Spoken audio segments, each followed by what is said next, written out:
দুর্গাপুরের প্রধানমন্ত্রীর সভায় কেউ আমন্ত্রণ জানাননি, ফের বিস্ফোরক বিজেপি নেতা দিলীপ ঘোষ। তার বক্তব্য, কর্মীরা ডেকেছেন তাই তিনি যাবেন, কর্মীদের সঙ্গেই তিনি প্রধানমন্ত্রীর ভাষণ শুনবেন বলে জানালেন। মঙ্গলবার সকালে সাংবাদিকদের মুখোমুখি হয়ে দিলীপ ঘোষ বলেন, আমাকে কেউ আমন্ত্রণ করেননি, ওখানকার কর্মীরা আমাদের নিমন্ত্রণ করেছেন। বলেছেন, দিলীপদা আসুন, একসঙ্গে বসে প্রধানমন্ত্রীর ভাষণ শুনব। আমি সেই কর্মী হিসেবেই যাচ্ছি সেখানে, নেতা হিসেবে নয়। মঞ্চ থাকার বিষয়টি পার্টি বলবে। এখনও আমাকে মঞ্চে থাকার কথা কেউ বলেনি, আমি জনতার হয়ে থাকব। তিনি আরও বলেন, বেশ কয়েক বছর ধরে দিলীপ ঘোষ কর্মী হিসাবে থাকে, সমস্ত সভা সমিতিতে যায়। রাজ্য বিজেপির তরফ থেকে এখনও পর্যন্ত তার কাছে কোনো নিমন্ত্রণ যাননি বলে জানালেন দিলীপ। কিন্তু তাহলে আলিপুরদুয়ারের সভাতে কেন যাননি?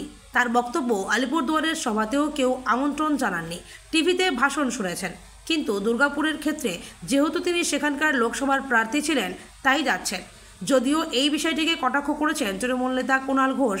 তিনি বলেন, দিলীপ ঘোষ আসলে ওয়ার্ল্ড কাপ জিতলেন, কারণ আগে অমিত শাহর সভায় যেহেতু সুকান্ত শুভেন্দু আসতে দেননি, কিন্তু এখন দিলীপ আবার ফিরে আসছেন। এটা বিজেপির অভ্যন্তরীণ লড়াই।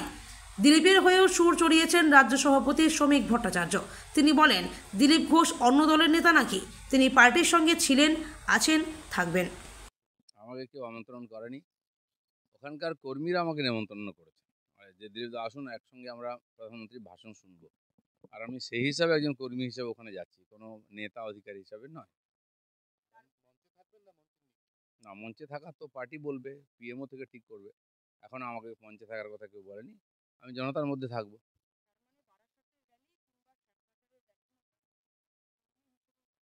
দিলীপ ঘোষ বেশ কয়েক বছর ধরে কর্মী হিসাবে থাকে, কর্মীদের সঙ্গে থাকে। যত সভা সমিতি দেখেন আমি সব জায়গায় উপস্থিত থাকি কর্মী হিসাবে। না, এখনো পর্যন্ত আমার কাছে কোনো ইনফরমেশন আছে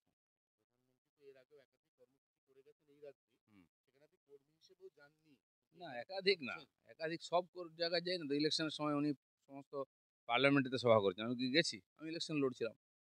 এই বছরে উনি আলিপুরদুয়ারে এসেছিলেন, তো এখান থেকে আলিপুরদুয়ার ভাষণ শুনতে যাওয়ার কোনো দরকার নেই, এত খরচা করে লোকজন নিয়ে। তো টিভিতে শুনেছি, যেহেতু আমাদের এখানে কাছে আসছেন, আমি ওখানে লোকসভার ক্যান্ডিডেট ছিলাম, তো কর্মীরা আমাকে রেখেছেন ওই সভায় যোগ দিতে, আমি তো চলেই যাব। না না, এই সভার জন্য কোনো আমন্ত্রণপত্র হয়নি, হাজার হাজার লোক আসবে, হয়তো 50,000 লোক আসবে, আমন্ত্রণপত্রটা নয়। লোক টিভিতে জেনে আপনারা মিডিয়াতে জানাবেন প্রোগ্রাম, তো লোক চলে আসবে, পার্টির কর্মীরা তো এমনিতেই আসবে।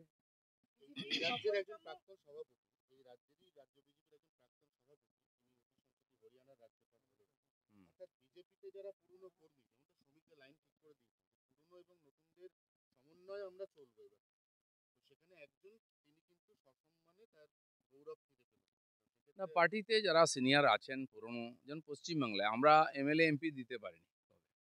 প্র্যাকটিক্যাল তো আমি আসার পরে শুরু হলো 16 থেকে 86, তার আগে বাই ইলেকশন এক আধজন জিতেছিলেন। তো পুরনো কর্মী তো লড়াই করেছেন, তো তাই পার্টি এখানে এসেছে, তো তাদেরও সম্মান পাওয়ার অধিকার আছে। আমরা সেই সব নাম বারে বারে পাঠাই কেন্দ্রকে। ওনারাও চান যে এরকম ব্যক্তি যারা আছেন সমাজে প্রতিষ্ঠিত, তাদেরকে, পার্টির পুরনো কর্মী হলেও যে কোনোদিন ইলেকশন লড়েনি এরকম বহুজন আছেন, তারাও বিভিন্ন সরকারি সংস্থার পদাধিকারী হিসাবে সম্মানীয় পদে তারা নিযুক্ত হন। আমাদের প্রায় 40 জন এখান থেকে এখন ডাইরেক্টর আছেন, আস্তে আস্তে রিটায়ার্ড হচ্ছেন। আমরা সেই সময় 100-150 জনের নাম পাঠিয়েছিলাম। তো এরকম পরপর পাঠাতে হয়, তারা বিভিন্ন সরকারি জায়গায়, প্রশাসনিক জায়গায় তারা সম্মানের সঙ্গে বসেন।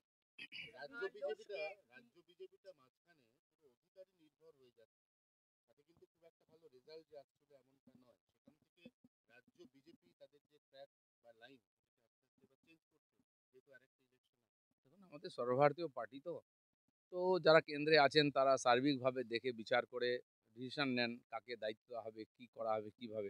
এক্সপেরিমেন্টও চলে বিভিন্নভাবে। তো সেটা চলছে, দেখা যাক, ভালো মন্দ তো সময়ে বিচার হবে।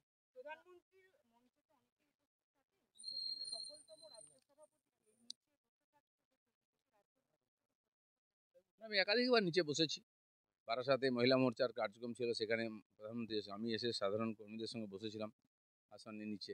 আর যেমন কলকাতাতে মাননীয় প্রধানমন্ত্রীর লোকসভার সময় র্যালি হয়েছিল, রোড শো, তো বর্তমান যারা পদাধিকারী তারা সামনে হেঁটেছেন রাস্তায়, আমি তো বেড়ার বাইরে দাঁড়িয়েছিলাম পাবলিকের মাঝখানে। আমার কোনো কষ্ট হয় না, আমি সাধারণ কর্মী চিরদিন মনে করে এসেছি, আজও করি, আগামী দিনেও করব। পার্টি আমাকে বিভিন্ন সময় বিভিন্ন দায়িত্ব দিয়েছে সংগঠনের, সেটা আমি করার চেষ্টা করেছি। তো সেটা আমার কাছে কোনো প্রবলেম নেই, কেউ ডাকুক বা না ডাকুক কি যায় আসে না, প্রধানমন্ত্রী তার জন্য যেতে হবে। তবে প্রধানমন্ত্রীর সঙ্গে ডায়াসে কারা থাকবেন সেটা একটা পুরোটা প্রোটোকলের ব্যাপার। 4-5 জন হয়তো এখানকার থাকবেন, মন্ত্রী আছেন, এখানে সভাপতি আছেন, বিরোধী নেতা আছেন, তারা পিএমও থেকে ঠিক হয়ে যায়, বেশি লোকেরা উঠতে দেন না।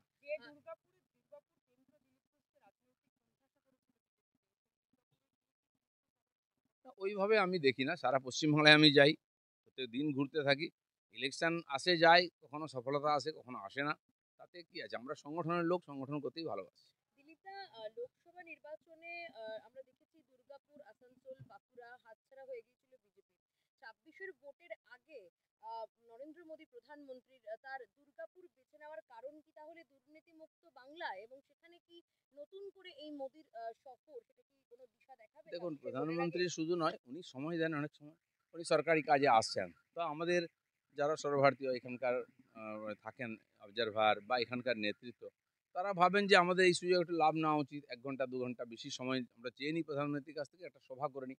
কারণ কি, প্রধানমন্ত্রী একটা মোটামুটি সিস্টেম মানেন, তিনি নির্বাচন না এলে জনসভা করেন না কোথাও, সভা পাবলিক মিটিং কোথাও করেন না, সেটা পার্টির লোকেরা করেন। কিন্তু যখন তিনি যান, যখন পার্টির কর্মীরা নেতারা আগ্রহ করেন যে আপনি 1 ঘন্টা সময় দিন, একটা সভা করবো আমরা, তো ওইখানে আশেপাশে সভা করেন। মমতা ব্যানার্জির মতো উনি সরকারি সভা আর পার্টির সভাকে গুলিয়ে ফাঁক করে দেন না। মমতা ব্যানার্জি একই ডায়াস থেকে বসে প্রধানমন্ত্রীকেও গালাগালি দিচ্ছেন, একদিকে এখানে ওসিকে ধমকাচ্ছেন, এখানে প্রশাসনিক বৈঠক নিচ্ছেন, এটা আমরা মানি। দেখবেন প্রধানমন্ত্রী যেখানে যান তার প্রশাসনিক প্রোগ্রাম সভা আগে হয়ে যায়, তারপরে রাজনৈতিক সভাতে আসেন, সেখানে উনি সমালোচনা করার দিলে করেন, কিন্তু সরকারি সভাতে কেবল উন্নয়নের কাজ, সরকারের যে উপলব্ধি সেটা উনি বলেন।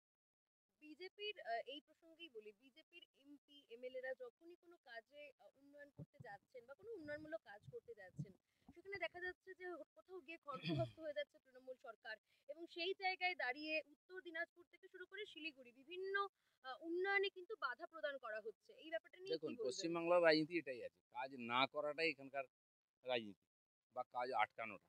এই সরকার যে প্রায় 14 বছর হয়ে গেছে, তারা নিজেরা কিছু করেনি, কাউকে করতে দেবে না। আমিও তো ছিলাম এমএলএ এমপি, আমি করেছি, আমার এমপির টাকা এখনো আছে, পড়ে আছে, সে প্রজেক্ট এটা চেঞ্জ করুন, নাম পাল্টান, এইসব চলছে এখনো। 1 বছর পার হয়ে গেছে, এমএলএ ছিলাম, তারপরেও 2 বছর তার টাকা পড়েছিল, ওরা আটকে ছিল, কিন্তু হচ্ছে কাজ। কিন্তু এছাড়াও উন্নয়নের অনেক কাজ করা যায়, আমিও সেটা করেছি খড়গপুর মেদিনীপুরেতে।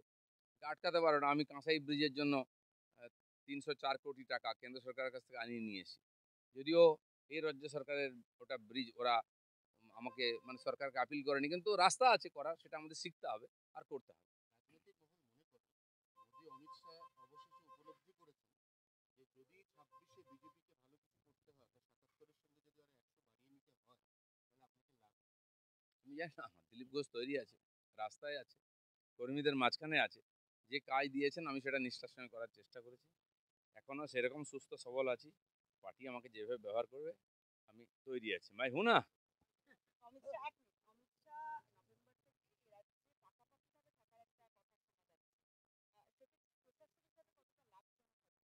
না, প্রত্যেকবার দেখুন, গত 10 বছর ধরে পার্টি যে এখানে প্রগতি হয়েছে, বেড়েছে, অমিত শাহর নেতৃত্বেই হয়েছে। তিনি সভাপতি ছিলেন, আমাকেও সভাপতি উনি করেছেন। তো সেই সময় উনি আমাদের সঙ্গে থেকেছেন, কর্মীরা একসঙ্গে কাঁধে কাঁধ মিলিয়েছে, জনতা আমাদের আশীর্বাদ দিয়েছে। সেইটা থাকবে যতক্ষণ না বাংলায় পরিবর্তন হচ্ছে, আমরা সেই লড়াই করবো। আর অমিত শাহ তো একজন লড়াকু সেনাপতি, সামনেই থাকেন, আমরা ওয়েলকাম করবো, উনি এখানে এলে সাহস বাড়বে আমাদের কর্মীদের। 21শে জুলাই নিয়ে এর আগে অনেক গুঞ্জন হয়েছে, অনেক কিছু হয়েছে, এই গুঞ্জন তো প্রত্যেক বছর হয়, ডিম ভাতের উৎসব হয়, টিএমসি সেটা করবেই। আমি দেখলাম এবারে আমাদের পার্টির লোকেদেরও খুব উৎসাহ ছিল, উৎসাহ তাদের মধ্যে ছিল যারা ওখানে ডিম ভাত খেয়ে এসছে, আমাদের বিজেপির লোকেদের কোনো সমস্যা নেই নিয়ে।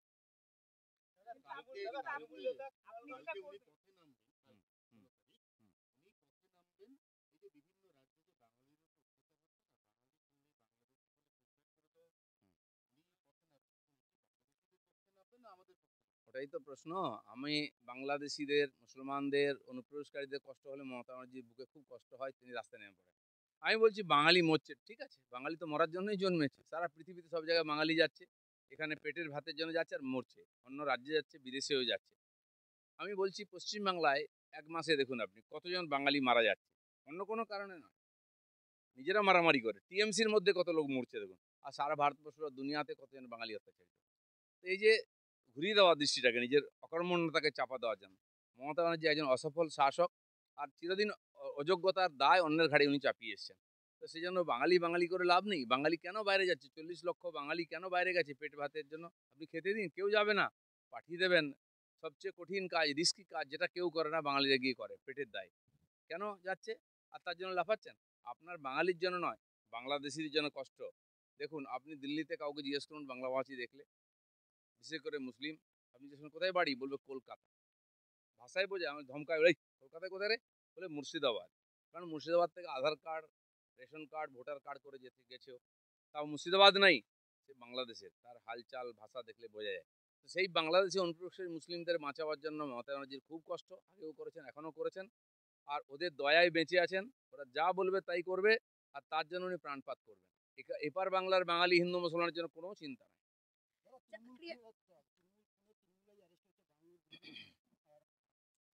তৃণমূল খুনে তৃণমূল অ্যারেস্ট শুধু নয়, তৃণমূলের খুনির যারা খুন হয়েছে, যে তার বাড়ির লোক সিবিআই চায়, এটা আরও বিড়ম্বনা।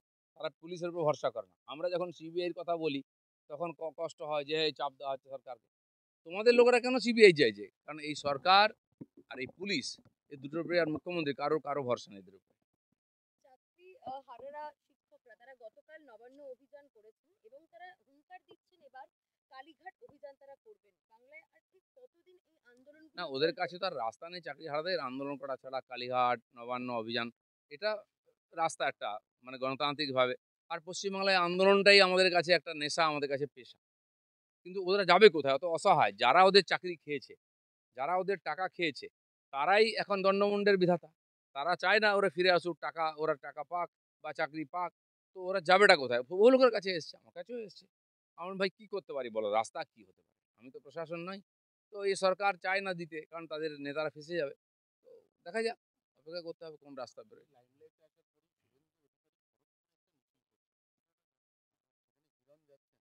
আপনার কি মনে হয় যে আপনার জন্য উনি একটু চাপে পড়ে গেলেন?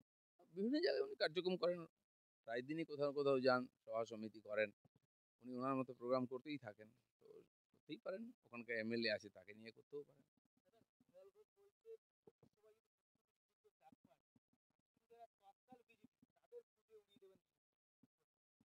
আমি কারো সার্টিফিকেট কোনোদিন চাইনি, কাউকে ওড়াতেও চাই না।